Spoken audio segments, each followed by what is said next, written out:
Hello and welcome to Mad About Superheroes cartoon commentary of Spider-Man and His Amazing Friends.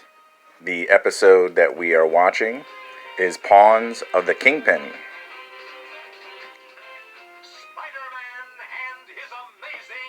A lot of people confuse or think that the Kingpin is a Daredevil arch nemesis, which is true at this point. But originally, he started out as part of Spider-Man's Rogues Gallery.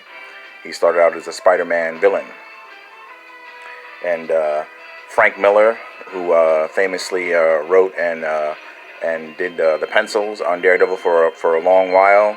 During the 80s, he liked the Kingpin and wasn't being used at the time for Spider-Man, so he kind of stole him over to Daredevil, and it turned out great. Spider-Man has a really cool rogues gallery, so he had plenty of villains to go around, so he was able to, to lose one, and it worked out all the better for Daredevil. Because he had some kind of corny villains like the Owl and like Stiltman and stuff like that, so he needed a cool arch nemesis. So here we got starting off with the Kingpin. Although I'd figure he'd be in like some kind of mansion or like skyscraper in New York City, but they got him in like this rundown, creepy looking place, something out of a horror movie. But he's demonstrating to his minions that he's after this gun called the Omni Blaster. It does all kinds of things, has all kinds of powers, and it's the MacGuffin of the episode. The heroes got to protect it, and the villains want to obtain it and exploit it. So I guess it's under the protection of the military, and he's going over a plan that he has to obtain the Omni Blaster. This episode guest stars Captain America, and he wants to use Captain America to obtain the Omni Blaster. And he also has some film displaying some of Captain America's heroics, and he wants to use Iceman as well. Weird pairing. I don't know where the logic is where he wants to use Captain America and Iceman. Seems like a little bit overkill there, but I guess it's just as strange as pairing Spider-Man, Firestar, and Iceman up as a team, which again, it's something that it's odd, but it turned out, well. This is one of my favorite cartoons. And they got this guy here. This is that he's calling Crusher, one of his minions. That's got to be Crusher Creel, right? Before he becomes the Absorbing Man, because who else is nicknamed Crusher, right? For anybody who doesn't know, Crusher Creel became a supervillain called the Absorbing Man in the comics. But he was originally a boxer that became an enforcer for the mob, and he famously has a tie-in with the Daredevil character, where Daredevil's father is a boxer battling Jack Murdock, and Crusher Creel fought Daredevil's father in the boxing ring before he became the Absorbing Man, way before that. So they're using this Crusher Creel as some comedy relief, because this mad scientist here has these psycho discs, I think they're called, that he attaches to like the back of your neck, and he can control you. And they got Crusher Creel acting like a chicken. Now he's out in the mud with the pigs. It's going to come into play later on. Remember that if you haven't seen the episode. And now they got Captain America and His Amazing Friends. Wow, way to push Spider-Man out onto the side, right?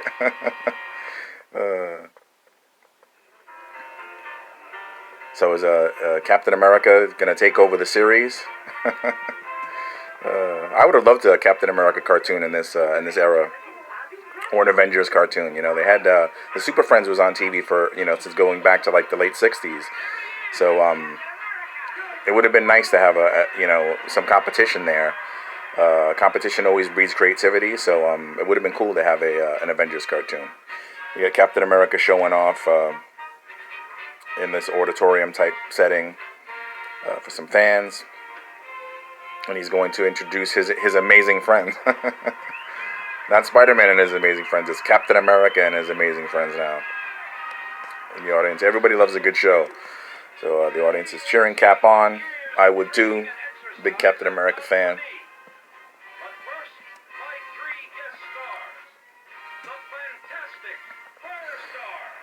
Well, now, Captain America, in the comics community, Captain America is very well known, but if you go, 15, 20 years back, general audiences, might not have remembered Captain America or known him as well. But of course, with the MCU and Chris Evans' brilliant portrayal of Captain America, Steve Rogers, now he's like, household name. It's common knowledge. Just like the more popular characters like Spider-Man or the Hulk from back then.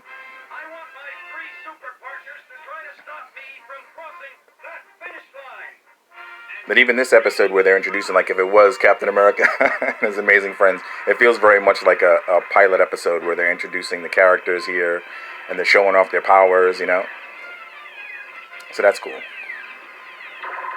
I dig it. And of course, Captain America, he's the coolest. So the Spider Friends, there aren't enough to overcome Cap. I always loved the guest stars, and Spider-Man and his Amazing Friends had a lot of guest stars, appear. Love the Captain America episode. It's not the first. It's the first episode that he appeared in, but it's not the last. There's another episode called Seven Little Superheroes that also guest stars Doctor Strange and Namor the Submariner. Captain America's in that one as well, which is very cool. And Captain America, he's very famous. He's signing autographs, and while he's distracted doing that, this mad scientist that's working for the Kingpin, stuck one of those psycho discs on his neck, so they're going to be able to control him. And Cap's not going to be himself. He's going to be working with the villains of the episode.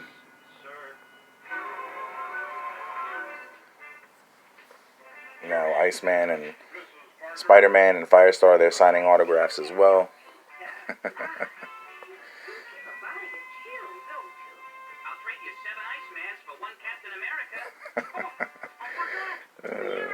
So Iceman in this episode is he kind of idolizes Captain America. It's his favorite hero outside of the Spider Friends, and he wants to do an interview with him for like the college paper or something. Because they go to Empire State University. They're Spider-Man, Firestar, and Iceman are college students at this point. That's another thing that goes back to the comics. Peter Parker, of course, in the comics of the era, was a college student. Started out as a high school student back in when he originally appeared in the Stan Lee, Steve Ditko comics, and then they upgraded him, to college. They wanted to do like as the readers were growing, so were the characters in the comics, which was wasn't really done in comics at the time. It was kind of groundbreaking to do that, to have your characters grow with your readers instead of staying stagnant, always the same, like other the distinguished competition in DC like Superman and Batman. Those characters didn't change all that much. Didn't have a lot of character growth, but that changed later on. Other comic companies followed suit with that. And now we got Spider-Man had a little bit of a tussle with the Kingpin. Not really tussle, but he just was on top of his car, and the Kingpin had this electricity gimmick to get Spider-Man off his car. And now he's laying across some train tracks, and that's not good for Spider-Man. Luckily, Firestar is there to help him out, help out her buddy. She had to think fast. She couldn't get to him quick enough, but she blew a hole in that water tower, and it kind of washed Spider-Man away from the train. Reminds me of the old Mighty Mouse cartoons with the don't remember the girl character in it, but she'd be tied to the train tracks, and Mighty Mouse would have to come in and swoop in, and here I come to save the day. That goes way back. But Spider-Man's, he's sensing his spider senses, cluing him into the fact that something's not right. Something's wrong with Captain America. Good old spider sense. And Bobby Drake was just putting to use the technology that Tony Stark hooked him up with that I went over in the previous cartoon commentary of the origin of the Spider Friends episode. Great episode.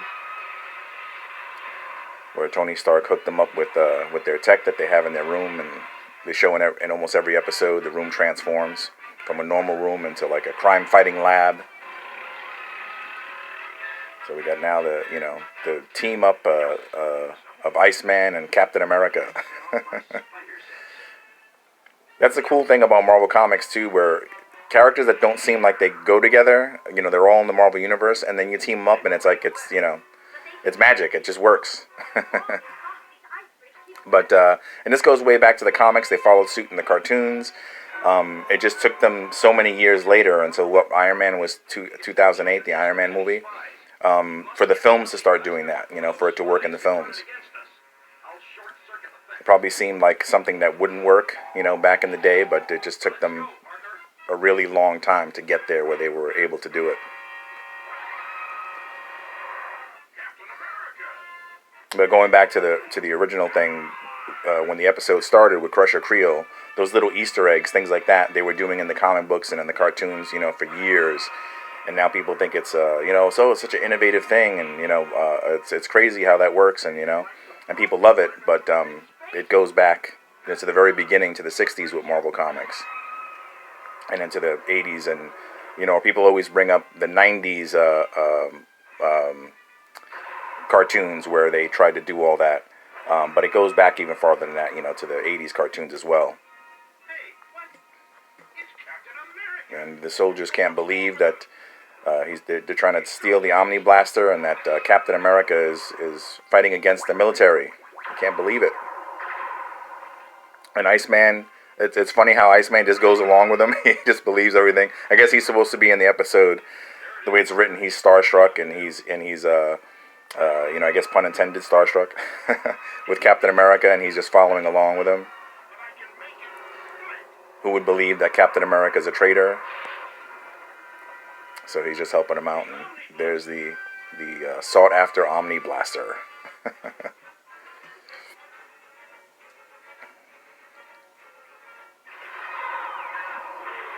And like how earlier on they showed Iceman use his powers to make blocks around the soldiers' feet. It's like the old gangster, like an old gangster film's gonna fit them with cement shoes, and then they throw them in the river.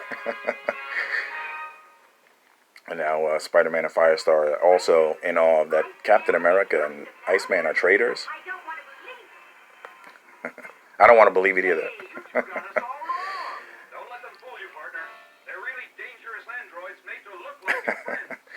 And Captain America's telling Iceman that Firestar and Iceman are androids and they're bad, they're evil.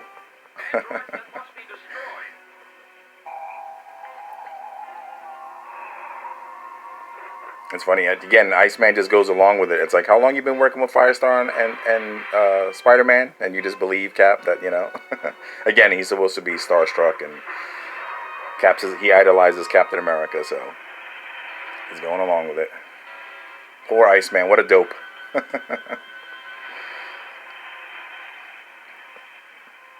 then they got Cap and Firestar going at it. She's like, could an android do this? And it's funny because Captain America should have responded, yeah, I think an android can do that, because I used to be on a team called the Invaders, and we had a character, an android, on the team that was called the Human Torch. And for anyone who doesn't know, the original Human Torch was an android character that was on a team called the Invaders, and then the second Human Torch, of course, more famously, is in the Fantastic Four. It just has the same name, but isn't an android, has a different origin. So there were two Human Torches.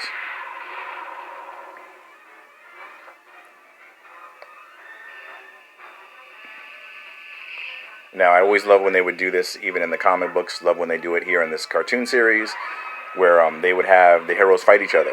It always seemed like there was always an excuse, some kind of reason. They would try to come up with. A lot of times they'd be kind of lame reasons, but I never cared, because everybody wants to see, who would win in a fight, even though usually 9 times out of 10 there wasn't really a winner.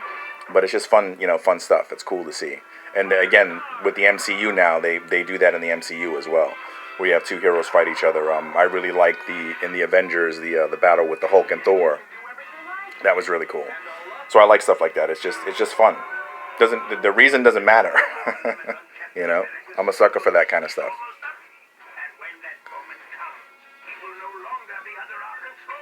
And again, they got. I don't know why they chose the setting for the. I guess because it seems sinister.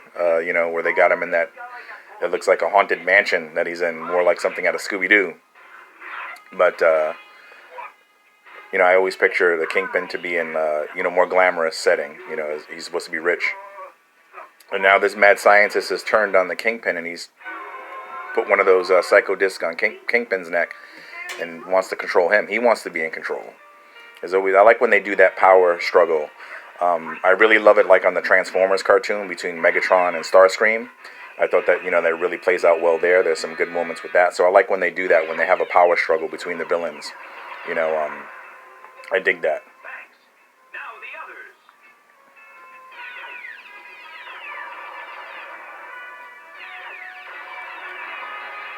And the Iceman and Captain America did a good job of encasing the soldiers earlier on in ice, and they had them captured, and Firestar just freed them.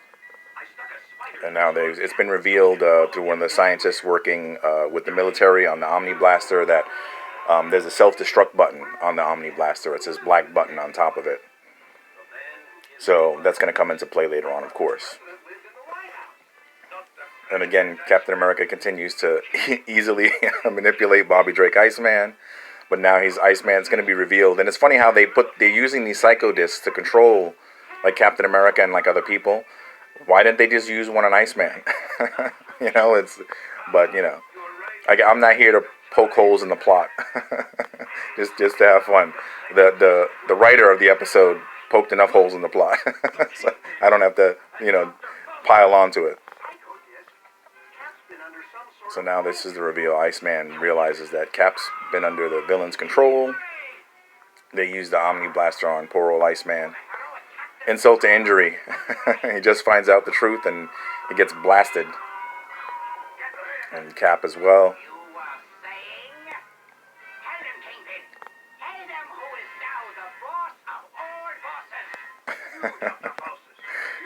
He's the boss of all bosses.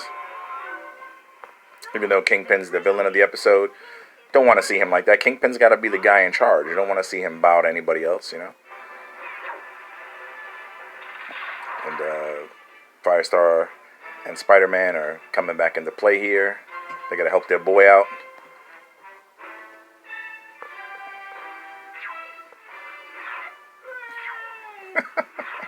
That's funny.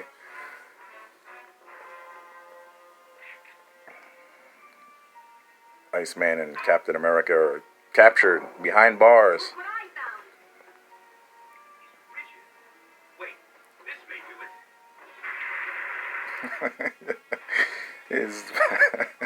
That's a way to wake Cap up, just a fire hose in the face. Now he's confessing his sins under the control of the Kingpin.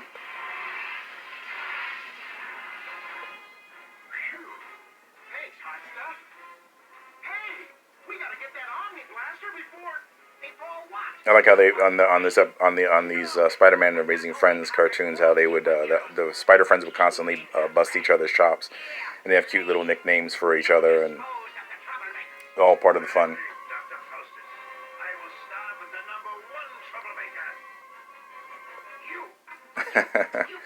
That's cool, where it's revealed that the Kingpin wasn't never really under the scientist's control. He didn't trust him. That's very in keeping with the Kingpin character.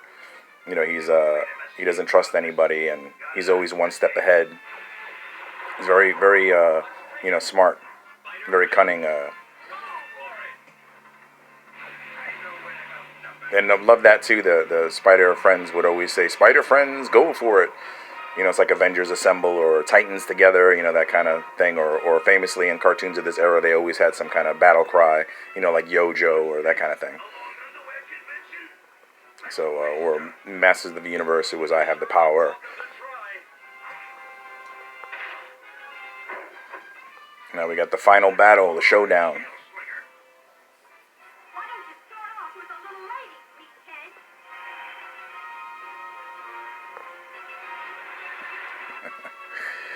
They always have to find ways of like Firestar can use her fire, but it can't. You can't use it on people, so it can't hurt anyone. So you just surrounded them with the fire, so they're like almost like a cage, so they can't get out. And that's cool how Iceman used that. The mad scientist tries to go through the door, and Iceman had it blocked with a shield of ice. He just bumps into it.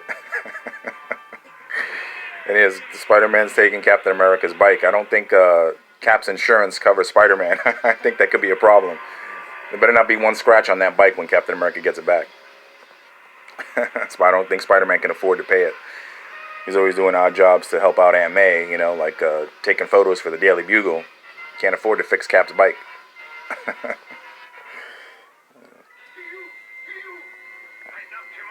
Always like when they use that,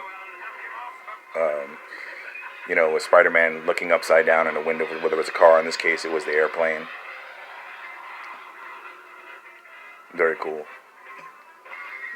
And Kingpin should have had that gimmick to electrify the plane like he did his car earlier. That would have come in handy. He's got the money for it. Maybe he was too cheap. He was like, car's a lot smaller. It'd be too costly to do it on the plane. They have the cool fight there. It's another David and Goliath situation where the Kingpin is just far too strong for Spider-Man. And he just kind of throws him around like a rag doll. And now the Kingpin's going to be the master of his own demise, where he wants to figure out what that black button does. He thinks it does something, that he hasn't seen before. And sure enough, it does do something he hasn't seen before. It's the self-destruct button. Spider-Man called him Lardhead.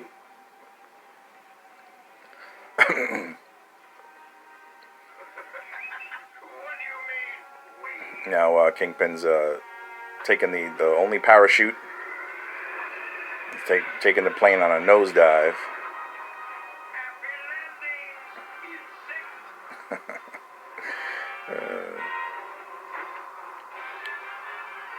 They needed some kind of extra strength parachuter for Kingpin. I don't know if the weight, that's how heavy he is. He just falls straight down. The parachute don't even work. But I like this bit here that's coming up where Spider-Man lands on the parachute and he's just leaning back and, enjoying the ride. That's cool.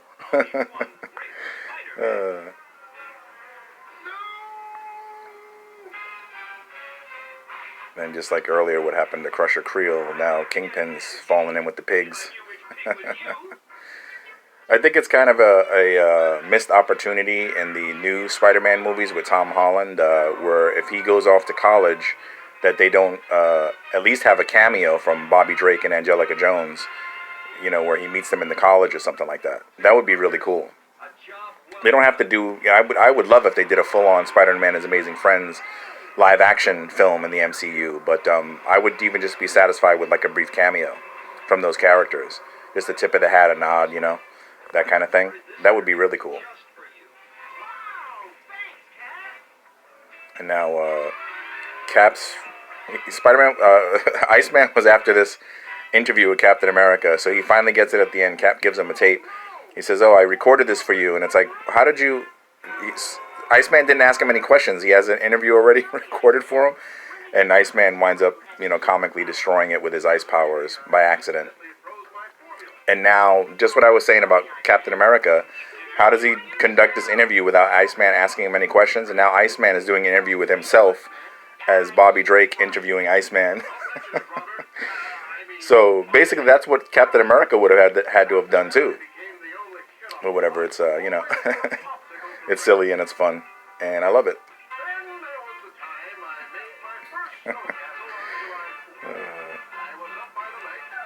And that's pretty much the episode. Thanks for tuning in to Mad About Superheroes. It's always fun to rewatch these old Spider-Man and His Amazing Friends episodes. And we'll see you on the next one.